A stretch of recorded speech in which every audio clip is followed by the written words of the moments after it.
let us know, since we, at least one of us here is well into the evening. So on behalf of everyone at Elliott Bay Book Company, which is on Duwamish land here in the city of Seattle, we are glad you are with us wherever you are, and there could be a lot of possibilities because we are here in Seattle, and the author we're about to meet and hear, Olivia Wenzel, is with us from Berlin.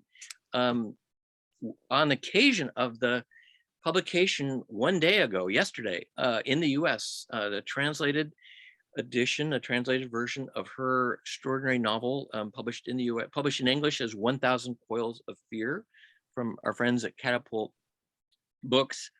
And this program, which is midday in Seattle and the evening in Berlin, and will be seen by people at whatever time you're seeing it, we'll let her and Martin Schwartz, who's with us here in Seattle, talk about her book, and she'll read from it briefly. If you've been hearing some of this banter as we began, it harkens a little bit to Olivia Wenzel's background in theater and performance. And this book, which is her first novel, has been performed as a performance in Germany, and we won't get to see that today, but we won't get to, but it is a book very strong in voice and in voices, and that comes through in this translation, translated by Priscilla Layne, who is here in the United States at the University of North Carolina, who has known Olivia before this, and there's a whole process behind that. But the book, the stories that this tells of a young woman who's born of a German mother, of an Angolan father, and has a lot going on, and Martin will probably explicate even more of this, because this includes East Germany, it includes Germany's past, Germany's present, it includes aspects of the US, Vietnam, other places, richly developed and written of characters and different voices in this book. It's does not feel like what we might call like a first book, but it has so much character development and complex emotional range.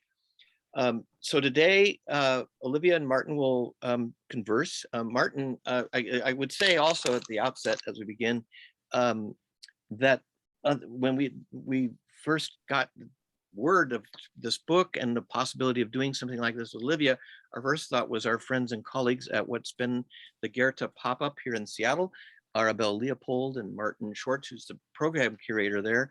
This was all in process, and then we found out their funding had ended. So there is no more, unfortunately, Goethe pop-up here in Seattle, but the work they have done in the years in Seattle, not only with books and literature, although that's considerable, but in all aspects of culture, connection, which we need dearly now more than ever. They've done beautiful and necessary and wonderful work, and we'll try and carry on in the spirit of that as best we can. So our appreciation to them, because they have helped get word out even in their more or less official ways here, and including Martin's role here today. So Martin will take over out in just a moment. I will disappear to reappear at the end. We hope you'll join us in the chat with questions and comments. Karen's putting information on the book in the chat, as well as other things that come up. And Martin will bring the questions into the conversation. And he, I'm sure, can say a lot more about the book. And you're just going to have the pleasure, too, of meeting this extraordinary writer who is also an extraordinary artist, theater artist and performing artist as well. And so this is the first time, too, to celebrate the US publication with this program. So on that, please give good virtual attention and applause to Olivia Wenzel and Martin Schwartz. Thank you both. Thank you so much, Rick.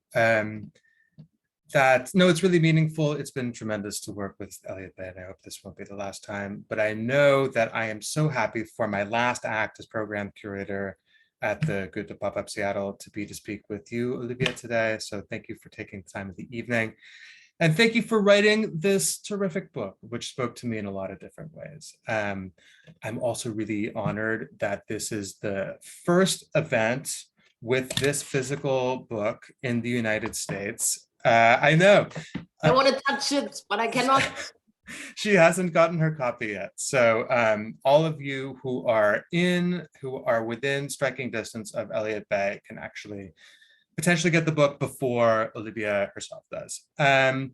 So Rick touched on the form of the book, which is maybe a good place to start. I love the decision to set a lot of the novel in essentially dramatic dialogue with these shifting different interlocutors.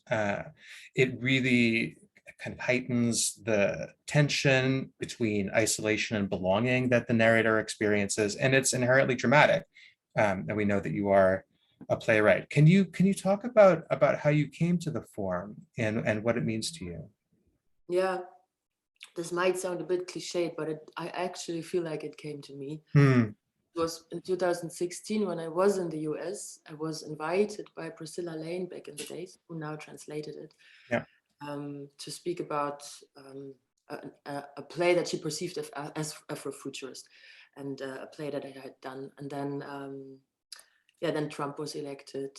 And then also I briefly ran into Ta-Nehisi Coates back then, and I got his book, and it was very intense for me to read Between the World and Me at this very time. And then I was in my tiny hotel room. No, it was not tiny. It was awesome. I was in my hotel room, and then, but I felt tiny. Yeah. Then I started writing, and it was 7 pages or something, already in this dialogical form. Back then it was a bit more that it was, you could see different voices speaking, and now it's all, you have capitals, you say, no? It's really loud on the page now. And there are a lot of questions pop up, a lot of questions that I had back then after this election, at this very moment. And then somehow there started an avatar of mine. It's not me, but it's clearly an avatar of me, started answering to these questions, or trying to, but also feeling pushed by these questions. And there's a huge, quite often in this book, this dialogical structure makes it very hard for the narrator to even speak. Yes. And sometimes feel like these questions are in her head. Sometimes it's like, as if it's questions like when you come to the US, these harsh questions, this rigid questioning. Right. Sometimes it's also like maybe a friend, maybe a tender voice. And I think the ambiguity comes from that you never really know who's talking, but you get a sense that many of these questions you have already heard, but never in one context, like never forced onto one body. Yeah. So and it gave me a lot of freedom, but it was also in writing, but it was also at some point, how do you say corset? Corset. Yes. Yeah. Somehow, sometimes like a corset that I had pushed around myself. Yeah, exactly. Yeah. And so at some point I had to break free from it, but it makes many things possible. And one thing that I really like about it is that if you manage to read it, then you get really sucked in, and it has a rush to it that it really rushed through. And it also makes it possible for me to not have to speak about what I speak of, like chronologically. You can really jump in between things, and there's a dramaturgy of the associations. Sometimes you hear a word, and then a question pops up around this word, and then it can go somewhere else, but this word might play a role, but it's going somewhere else. And so I could build a lot of bridges. I could do a lot of montage.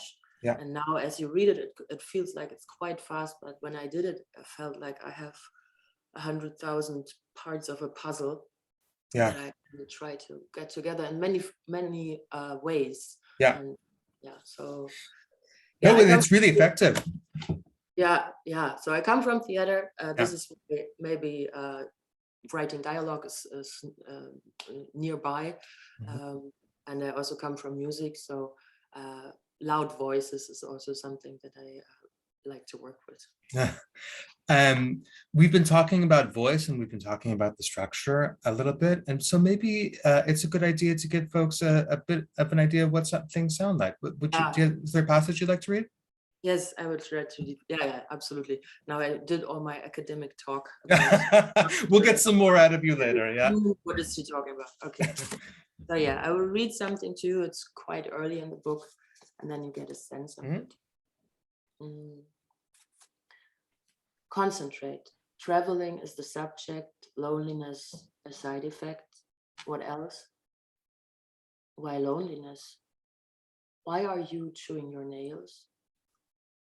When we were kids, our mother sometimes went on vacation without us. Once she went to French Guiana and Suriname for 2 whole months. My grandmother was in the hospital at the time. As a consequence, my grandmother's life fell apart. That's why Melanie, a friend of our mother's, looked after us. Sometimes Melanie's partner, a moderate neo-Nazi, was there too. When it was time for dinner, he liked to call my brother and me to the table loudly. He'd yell through the apartment that us coffee beans should finally come to the kitchen. When our mother came back from vacation, for the first time ever, her nails were not chewed off. The cuticles were not damaged. That's how great her time abroad was. Ah, so she did travel after all. Where to exactly? Afterwards, she was always sad for days that she had to return to us and to Germany. And you? I have more privileges than anyone in my family ever had, and I'm still fucked. I'm hated by more people than my grandmother could ever imagine. So with this in mind, I tried to convince her for 20 minutes on the phone not to vote for a right-wing party on election day. Intense heartaches brought to you by your grandmother. What are you doing now? As I pack a carry-on for my trip to the US, I'm having all the feels. Maybe because for just a moment I can put down the baggage in which my mother, my grandmother, and my brother have stuffed their shadows. Maybe because I soon be traveling with a different kind of baggage. I think there's nothing more liberating than being anonymous. There's nothing lonelier than being anonymous. Do you really think that travel has anything to do with freedom? Maybe, or maybe the nostalgia I feel ahead of traveling is exactly the same nonsense that my grandmother and my mother bought into. Why is that important? My family, heritage. Why is that so important? At the end of the day, it's like this. I'm standing on a rooftop terrace in New York. I've had 2 glasses of wine. I feel free and very grown up. And then at the end of the day, I think in New York, I can walk along Fifth Avenue and eat a banana without any inhibition. Suddenly my heart starts racing. I swallow a few times and look around the city. No wind, no barking dogs. I'm alone. My face is cool. The lights of the skyscrapers blink in the distance as if they were trying to tell me something via Morse code. What is it? I ask out loud as I feel my heart beating too quickly. What is it? For weeks now, this rapid heartbeat, especially at night, I've become accustomed to listening to it obsessively when I go to sleep. Years ago, a doctor said a rapid heartbeat was caused by mental health issues, fear. But fear of what? The skyscrapers won't tell me. I think something is coming my way, I know it, and then I burp quietly. So you're standing in the middle of a pulsing metropole and you burp quietly. Do people pulsate more intensively in a city of 30 million than in the Thuringian forest? Do I have more in common with the people of New York than I do with those in the Thuringian forest? Why do I feel so good here at the laundromat, on the street, at the Mexican takeout place? The only place I dare not go to is church. I'm worried people would be able to smell my atheism from miles away upwind. From miles away upwind, give me a break. A few years ago, Kim said she saw a graphic that showed that I come from the least religious place in the world. Where's Kim now? In Berlin. And why do you feel so good here and not with her? In New York, I can walk along Fifth Avenue and eat a banana without any inhibition. Outstanding. The threefold problem with the banana. Let me explain. 1, if you're black, eating a banana in public, racist, ape analogies, ooga, ooga, ooga, ouch. 2, if you're East German eating a banana, the banana as a symbol for the inferiority of the beige East in contrast to the golden West, the banana as a bridge to prosperity and exotic fruit symbolizing economic superiority. Oh wow, and after the wall fell, the damp Easterners waited in line for hours for that. 3, if you're a woman eating a banana, blowjob, this and that, the banana becomes an analogy for a penis, a tool of sexism, insecure pubescent teenagers, traumatized other insecure pubescent teenagers. Act out deep throat, ha ha ha. In New York, I can walk along Fifth Avenue and eat a banana without any inhibition. And after that, I realized it was just a small taste of what others would call freedom.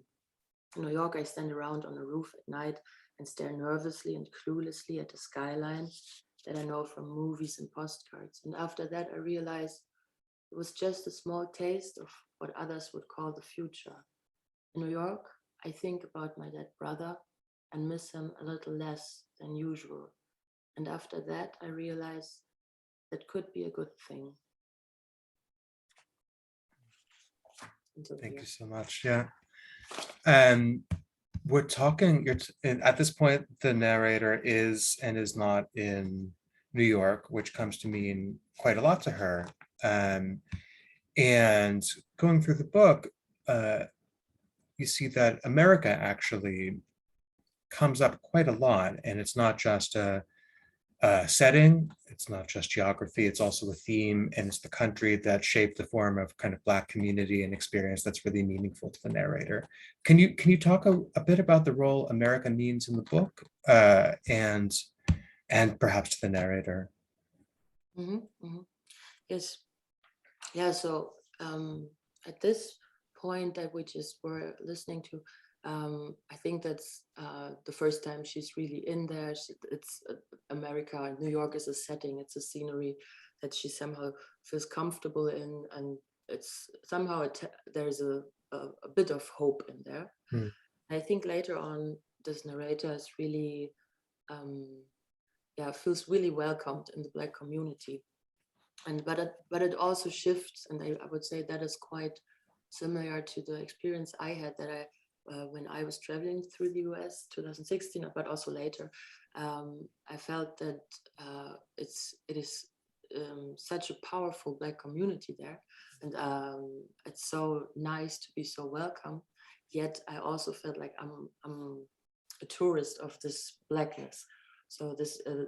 Then in the book, there's a scene where later on in New York, she wants to see at the skyline at night, and then there's a police car, and without noticing it, she takes out her hands off her coat, and then she realizes what she's just done and why she's done it. So there's underlying it, there's also a knowledge of the struggles of Black communities. Yeah. Though she does not experience them, and this is why she comes to feel like, okay, I'm a tourist here. I'm a tourist of this Blackness that I so enjoy, yet it's not mine. And and then later on, I think, which this is also quite similar to the experience of, I would say, a lot of Black Germans here, is that, but also white people in Germany, that like in the 90s, and when hip hop was imported. It came with all of a sudden there was a new image of Blackness. Blackness was all of a sudden cool. There were images of people rapping, creativity, all of that. And before there were no such positive images, I say.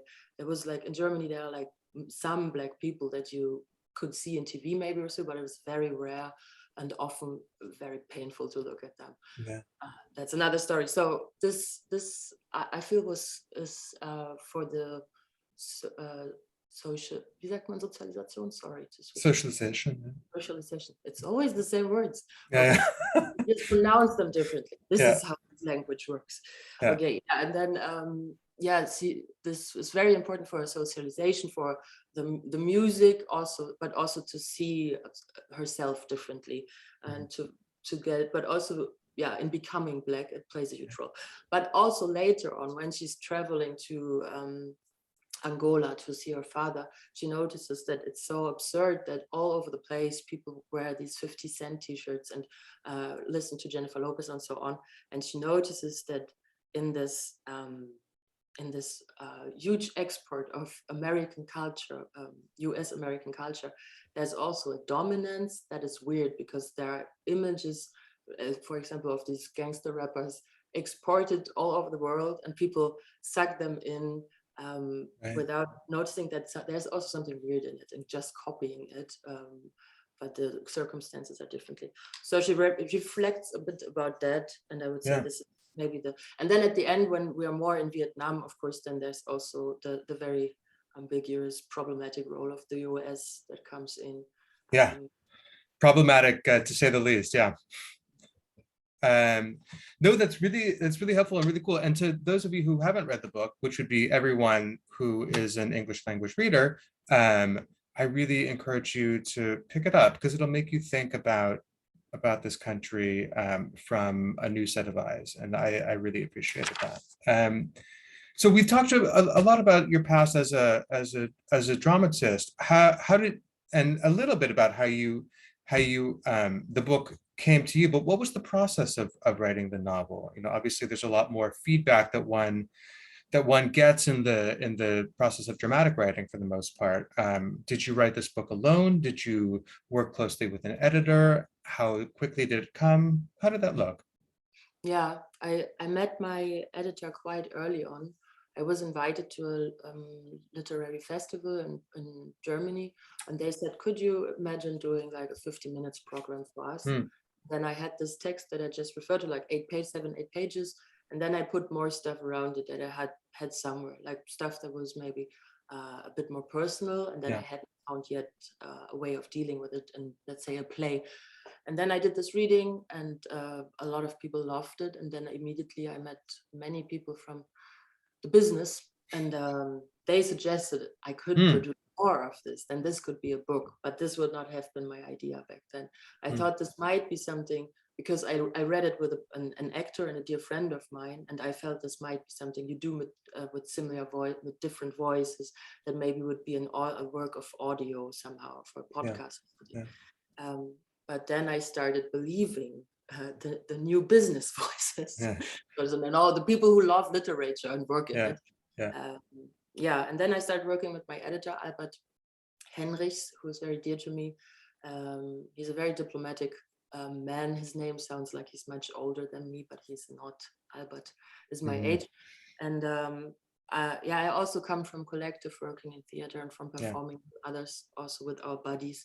So whenever I could, I invited people to, let's say they had then 100 pages already written. They would read them, then they would come together. I would cook this soup that I can cook, this one soup. Is it the carrot soup? It is the carrot soup. Okay. And sometimes I tell these people the story, and then they're like, I read this in your book already. I'm like, oh God. I again told the fucking soup story. Repetitive. Yeah, so I would cook this soup, they would come together and speak of everything they have read as if I would not be present. So I was just there silently eating and taking notes. And this was always very fulfilling and very good for me, because then you really get, these were mostly people I don't know so well, because I wanted to see how's it going if it's not my friends, what do they see in it. Yeah, so I do everything to not be too alone writing something, but at the end, of course, I am alone. Yeah. And it's a long process. It took me 3.5 years to finish it. Wow. Yeah. And so the book kind of, the title contains a couple of things about the book, and I really think it's a wonderful title. In English, it's not bad either, the coils, because you have the kind of the circling around, and you also have the anxiety or fear. In German, they're kind of more the same word, but anxiety is you have the circling around, like you're talking about. The narrator, the narrative can shift because of this dialogic structure from place to place, from time to time, thematically. but fear is also super important, and anxiety is also super important to the book. And as someone who also experiences anxiety disorder like your narrator does, a lot of her experience rang true to me. And yet I was also really conscious of the fact that it's not just a physical or psychological thing that is happening to her. This anxiety means more, and it comes from different places than just inside her brain. So I was wondering if you could talk a little bit about what anxiety means in the book and to the narrator, and what's going on. Yes. Yeah, it's funny because I don't get asked so often about fear, even though it's in the title and like at the core somehow of this book. Yeah, it's so the narrator in the book, she really gets a struggle with anxiety and depression at some point, and up to the point that she really looks for therapists, and also looks for medication. And she has friends who support her, but still it's quite hard for her. And I think there's a parallel of this weird, like she starts circling around all of her fears and her thoughts, not getting out of this, not being able to sleep and so on.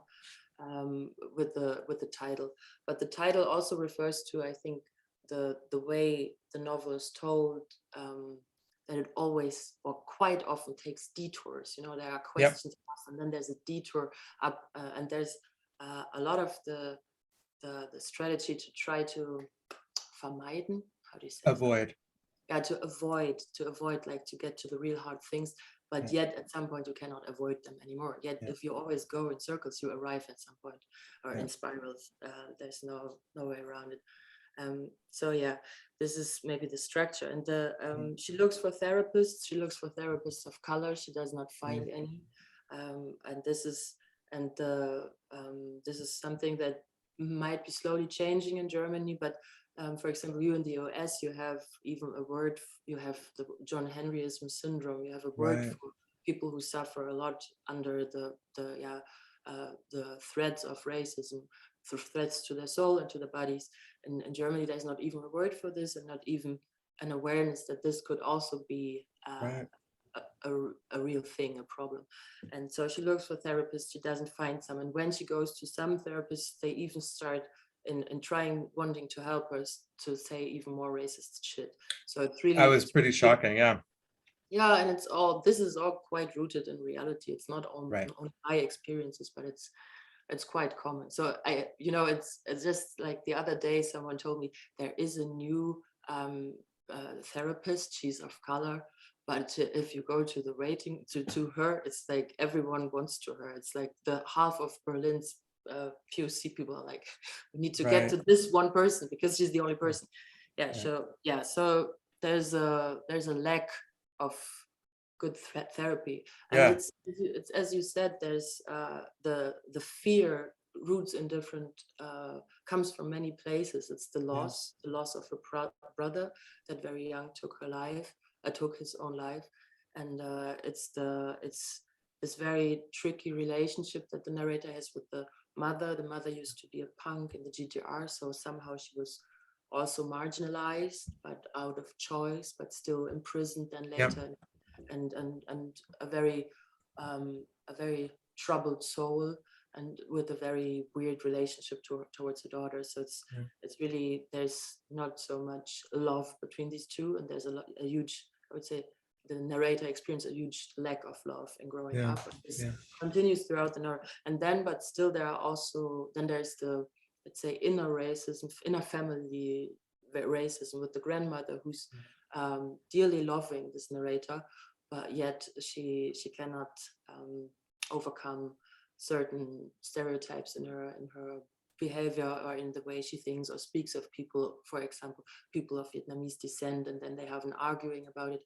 So it's quite often a bit toxic between these so important bonds. And then there are on top of all of this many racist experiences.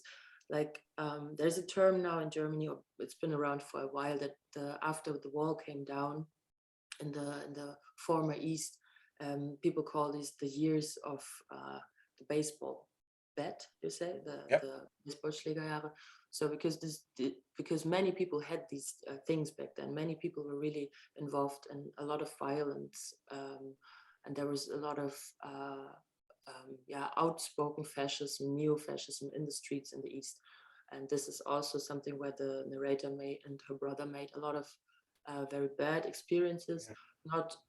And I think it's very important in this book that it's not only about the when this happens and when you get beaten up, but that also the fear that you can have, be afraid of, the things you can be afraid of. Sometimes this fear can be much worse than when it actually happens, and this is something that always gets like exercised, and then that it has troubling consequences for the soul, and up to at some point that sometimes the narrator might even imagine that something's coming her way, but it's not happening. It's maybe not, you not clearly know. So maybe this is the no, but that's really helpful.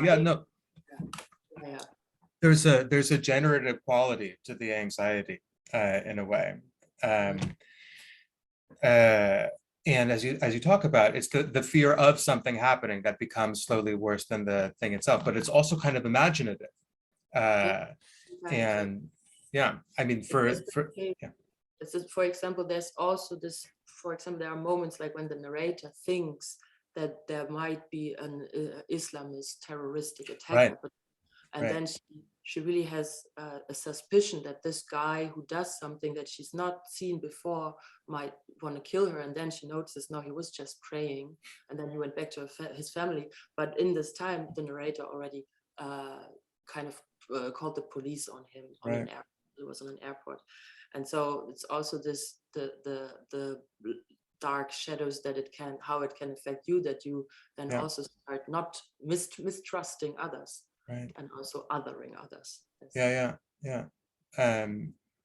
And you touched briefly on the narrator's relationship with her mother, which is extremely strained and complex. And it kind of occurs to me, so the narrator tries to, and to a certain degree succeeds in getting close with the mother through some photos that were taken of her when she was basically a young punk in the East. Can you tell me about how that storyline came to be, and what that sort of says about the relationship? The power of images. Unfortunately, in the book, it's not like then they look at pictures and then somehow they unite. It's a bit more complicated, but to me it was a very weird finding when I actually found in another context, when I found old photographs of my mother as a 15-year-old punk in the former GDR that I had never seen before. So I found these, and then I started collecting more images. And then at some point, but I also started collecting images like from families that have a migrant story, from friends of mine. And then I started doing screenshots on Instagram. Then I have this book here, for example, what is it called? The Black images in the US, like in 1800. And then there's like portraits of Black people being painted. And then at some point, I noticed what I do here is collect a lot of images that I am lacking, that I am missing, that I don't see in the media. And I think these things have changed now a bit. Like there are in German TV, and now there are some Black actors who have main roles that are not only the gangster or the prostitute. These things change slowly. But when I wrote it, I did not feel this way. And I collected these images, and then I also used them for the writing process. For example, maybe you know the kitchen table series from Carrie Mae Weem. Then you see a Black girl in the background standing like this. You see an older woman on the table with a very weird look in the eyes, maybe. And then I started imagining, okay, what would it mean if now my narrator would be this girl, and this maybe at the table would be her mother. What could be the situation? And then I started writing, associating around these images. Also to get away a bit from the structure of the dialogue. And it was really freeing, and it was really, now that I do sometimes performances with the book, I bring all these images too, and then I can do readings, and then sometimes I can just show image of images that I would love to see more often. It's that easy. Right. Yeah. So yeah, they inspired me a lot, and I looked a lot at the photographs of Deanna Lawson. So it's also a lot of content from the US. Right. But this is maybe also throughout the book. It's not Yeah. it's not only the afterlife of slavery that is somehow in the book, but it's also the great thinkers like bell hooks and people like this, and the great images that come from it that I really was happy to find. Absolutely. Before, we have some more questions, but I'm curious, how is the response? So the book was nominated for the German Book Prize, which is sort of a big deal. How otherwise has the response been in Germany? It went really well. Yeah. I was quite surprised. It was really well. Unfortunately, I was nominated for so many prizes and shortlisted so often, and I never won the big money. I was like, if I would have won all of it, I wouldn't have to work for 7 years. But I did not win shit. No, I won some prizes, but they were not these big prizes. I was happy about this because financial security is amazing, and the book was staged in several theaters. This also brings in money, and also brings in a lot of people of color who start working around this book, who really come together and meet in this universe. And I was very happy about this. And then, then it got translated into some different languages. This is also quite surprising for me. So it went really well, and even the press, it was mostly very good. But there were also some later on who were quite weird. There was, for example, one academic like a half a year ago who had a huge article about, and he was really upset. You could sentence this that how would you call it, that with the authenticity card, like these are real experiences partly in the book, that this would be a cheap trick to buy the audience. This was his main narrative, and I was really wondering why he thinks that. But it's also in Germany, there's not so much autofiction yet. It's not such a big thing as in Denmark or in the US yet. But mostly it was fine, and I can use these voices. That's a nice thing. Yes, absolutely. I have questions. They do so many monologues. I'm sorry. No. It's actually the best thing because we get to hear from you, and that's the reason that we're here today. So the race and color and perception of race and color are a major theme in the work and in the experience of the narrator. And one kind of smaller point that I found quite interesting was that in an experience that's brought up by the narrator's encounter of a person with vitiligo, which is a demelanization of certain parts of the body, the narrator links that with her youthful experience of Michael Jackson, obviously the most famous incidents of someone turning white, essentially, and that the narrator said she never wanted to be white, but she had a lot of envy for turning white. And it says that it seems to me that this says something very subtle and interesting and with many different meanings about the experience of race in Germany and in general. And I wondered if you would have anything to say about that. Yeah, there's when I was young, Michael Jackson was also a huge thing in Germany, and I still miss him somehow, if that's correct to say. Yeah, so the fascination of the whiteness. I think there's this passage in the text where the narrator is called a coconut by the Angolans when she travels there. Like she would be brown on the inside but white, brown on the outside, white on the inside. And it's very weird for her because she never perceived herself like this. But as she travels as a insanely privileged person through an African country, then she notices that there's a reality to this. She also when she goes to therapy at some point, she's really startled that she never noticed that she's dreaming of herself as white person. And then as the therapist says that this is interesting, she's really shocked. And this is something that is, I know many people of color in Germany for whom this is the case, that there's somehow this, or a friend of mine who's of Chinese origin said when she was a child and sometimes she was walking with her mainly white friends, and then she would see herself in a shopping window, let's say, she would be really surprised and thinking, I look so different than these people, because she projected she's one of them also on the outside. So I think there's this again, I think has something to do with the images that we are lacking so often, and then the images that we see so often are very stereotyped images. Yeah. For example, I cannot unsee the violence against the body of George Floyd. I cannot unsee it, even though I never wanted to see this. It was all over the internet. And as important as it was, so that many people got up and got angry to the streets, and the protest was so big, I found it also as troubling, because again, it would manifest, how do you say, cement that there's again this black body going criminalized, the white body that is superior to it, and all the associations that come with this type of image. And so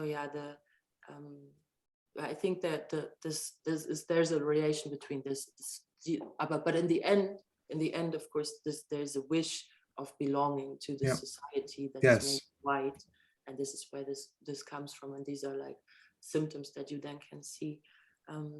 So she even wishes for a cream at some point, right? When she thinks about this as a grown-up person, she's very ashamed that she wished for a cream like this. And then there's so there's a lot of but there's also a lot of that she's always hyper aware of her ethnicity, because from very little on, other people were speaking about it towards her, like in the family, but also outside. So this is there too, because I think a lot of white people would never have the idea that it would be nice to be black, because they're not even aware still in Germany that they are white. Because this is still for many people in Germany the universal feeling that their skin color is not a thing, it's not a topic, it's not something that has that also shapes them, or the way they are in the world. Yes. Well, folks, I encourage you to give us a couple of questions if there's anything that you would like to know, and if you're just thinking about how much you'd like to order the book, then go ahead and do that as well. But while we wait, Olivia, would you like to read a second passage? Yeah, sure. I drink water before. Why do I say water? That sounds like I have beer here. I drink water. It's perfectly legitimate to drink beer at 9 o'clock. Alone. In a room. That's perfectly fine. Perfectly fine. Because I'm German. Okay. So I read something that is a bit later in the book. Where are you now? Where are you now?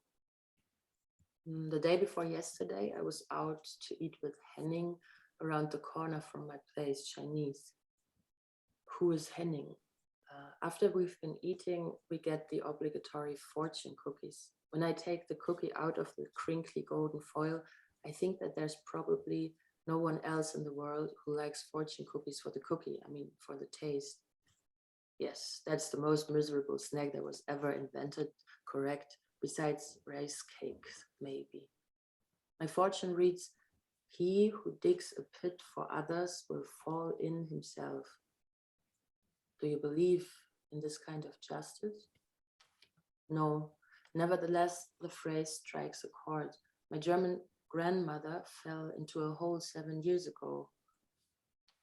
Go on. While I was in Morocco, she was raking leaves in autumn in her plot at the community garden. My grandfather had already been dead for 2 years. Since then, the garden was her everything. In her meticulousness, she also raked leaves from the adjacent plot, and while doing so, set foot on the neighbor's property. There was a spot of rotten wood hidden under the leaves, and beneath it, there was a shaft about 5, maybe 6 feet deep. She says she can neither remember the wood breaking nor falling into the hole. She only knows that she screamed like she'd never screamed in her life, as if she were on a skewer, as long as she could, again and again. And at some point she became hoarse, and one of her legs was totally twisted and smashed, but she couldn't feel the pain yet. That only came later. She also fell unconscious repeatedly. Now and then, upon regaining consciousness, she thought to herself, "No, Rita, you cannot die down here in a ditch." And then she started screaming again.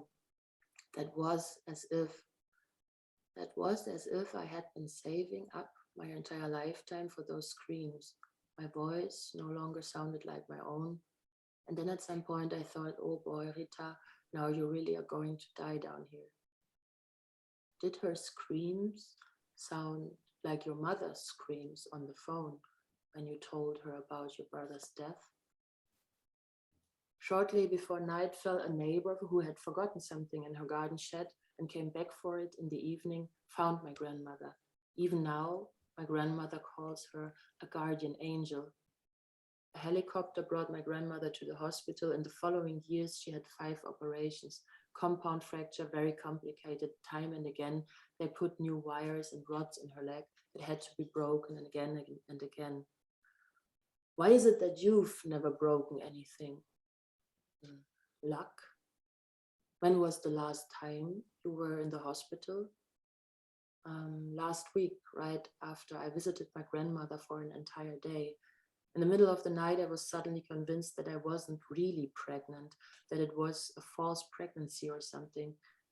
When I get to the emergency room, the female receptionist scrutinizes me sympathetically. An hour later, a 30-year-old white man is grinning at me. The pregnancy is clearly in your uterus. Congratulations. But the stuff here is pretty young, I say. He nods. Where are all the older doctors? All lost. Good luck in any case. Do you want a picture to take with you? I can't recognize anything on the ultrasound, just a spot in a dim cave. If I didn't know better, I would have thought there was a hole in my womb. Is this Henning, the father? Is that important? Since when have you been expecting? Are you really expecting me to answer that? How does the word abortion sound to you? How does the word abortion sound to you?